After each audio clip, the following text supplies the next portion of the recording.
മതിയായ രേഖകളില്ലാതെ കേരളത്തിലേക്ക് കടത്തിക്കൊണ്ടുവരുന്നതിനിടെയാണ് ഒലവക്കോട് റെയിൽവേ സ്റ്റേഷനിൽ നിന്ന് 456 കുട്ടികളെ റെയിൽവേ പോലീസ് പിടികൂടിയത്.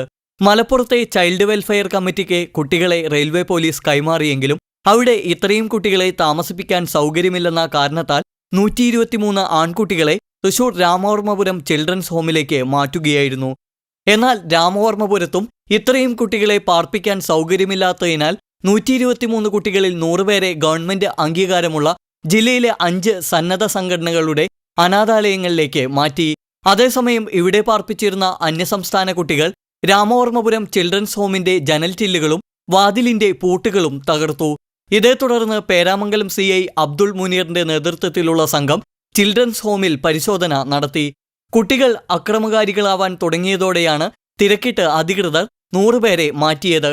ഈ കുട്ടികളെ തൃശ്ശൂർ ജില്ലയിൽ തന്നെയുള്ള ഗവൺമെൻറ് അംഗീകാരമുള്ള ലൈസൻസുള്ള സന്നദ്ധ സംഘടനകൾ നടത്തുന്ന സ്ഥാപനങ്ങളിലേക്ക് ട്രാൻസ്ഫർ ചെയ്യുകയാണുണ്ടായത്. അവർ ചില ഗ്ലാസുകൾ പൊട്ടിച്ചിട്ടുണ്ട്, അല്ലെങ്കിൽ ചില ലോക്കുകൾ പൊട്ടിച്ചിട്ടുണ്ട്. പിടിയിലായ കുട്ടികൾ വെസ്റ്റ് ബംഗാളിലെ മാൽഡ ജില്ലയിലുള്ളവരാണ്. 3 ആഴ്ചക്കകം കുട്ടികളെ മാൽഡ വെൽഫെയർ കമ്മിറ്റിക്ക് കൈമാറുമെന്നും അവർ മുഖാന്തരം കുട്ടികളെ മാതാപിതാക്കൾക്ക് കൈമാറുമെന്നും child welfare committee chairman PO George പറഞ്ഞു. ഒരു 2-3 ആഴ്ചയ്ക്കുള്ളിൽ ആ ഒരു പ്രക്രിയ പൂർത്തീകരിച്ച് കുട്ടികളെ വിടുക എന്നാണ് ഉദ്ദേശിക്കുന്നത്.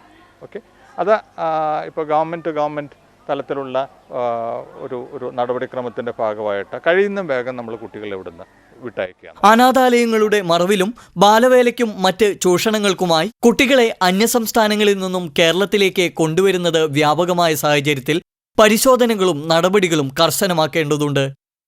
TCV news, Thrissur.